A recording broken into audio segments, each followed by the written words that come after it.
kişilər, Naxçıvan duzundan.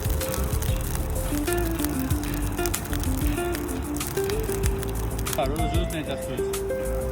Hardan izləyirsiniz? Bu da kişilər. Kişilər, kebabın dadlı olmağı üçün, sağlam olmağı üçün onun tez-tez yerini dəyişmək lazımdır. Kişilər, biz sizin datiyalarınızda da sizə xidmət edə bilərik. Hər şey inanılmaz dadlıdır.